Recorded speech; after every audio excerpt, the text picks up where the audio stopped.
നമസ്കാരം. ഞാൻ മിൻറ്റു ആണ്, അപ്പറേറ്റ് മൈഗ്രേഷൻസ് അഡലൈഡിൽ നിന്ന്. അപ്പോൾ ഇന്ന് 8th of April വിക്ടോറിയയിൽ ഒരു ഇൻവിറ്റേഷൻ റൗണ്ട് നടന്നായിരുന്നു. അപ്പോൾ ഈ ഇൻവിറ്റേഷൻ റൗണ്ടിൽ അധികം പേർക്ക് കിട്ടിയിരിക്കുന്ന രജിസ്റ്റേർഡ് നേഴ്സസിനാണ് ഈ ഇൻവിറ്റേഷൻ റൗണ്ടിൽ വിളിച്ചിരിക്കുന്നത്. അതും 491 വിസയാണ്. 491 വിസ എന്ന് പറയുന്നത് നിങ്ങൾക്കറിയാം 15 പോയിന്റ് ഇങ്ങോട്ട് തന്നിട്ടുള്ള വിസയാണ്. അപ്പോൾ കഴിഞ്ഞ വീഡിയോയ്ക്കകത്തൊക്കെ ഞാൻ ഇതിനെപ്പറ്റി മെൻഷൻ ചെയ്തായിരുന്നു, ഇത് പ്രെഡിക്റ്റ് ചെയ്തായിരുന്നു. നമ്മുടെ ഈ ഫൈനാൻഷ്യൽ ഇയർ തീരുന്നതിന് മുമ്പ് റിമൈനിങ് ആയിട്ടുള്ള അലോക്കേഷൻസിൽ ഒരു ഇൻവിറ്റേഷൻ റൗണ്ട് വരും. അത് എപ്പോൾ വേണേലും ഇനിയും പോസിബിൾ ആണ്. ബാക്കിയുള്ള സ്റ്റേറ്റ്സിൻ്റെ റിമൈനിങ് സീറ്റ്സും അവർ ഇൻവിറ്റേഷൻ കൊടുക്കും.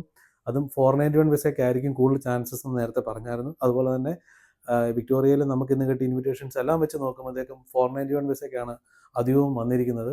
75 പോയിന്റ് തൊട്ടുള്ള എല്ലാ ആൾക്കാർക്കും ഞങ്ങളുടെ ഗ്രൂപ്പിലുള്ളവർക്ക് കിട്ടിയിട്ടുണ്ട്. 75 എന്ന് പറഞ്ഞാൽ 15 പോയിന്റും കൂടെ കൂട്ടിയിട്ടുള്ള പോയിന്റാണ് പറയുന്നത്. 15 പോയിന്റ് സ്റ്റേറ്റിൻ്റെ കൂടെ കൂട്ടിയിട്ട് 75 തൊട്ട് 90 വരെ ഉള്ള കിട്ടിയ ആൾക്കാർക്ക് ഉള്ള പോയിന്റ് എല്ലാവർക്കും കിട്ടിയിട്ടുണ്ട്.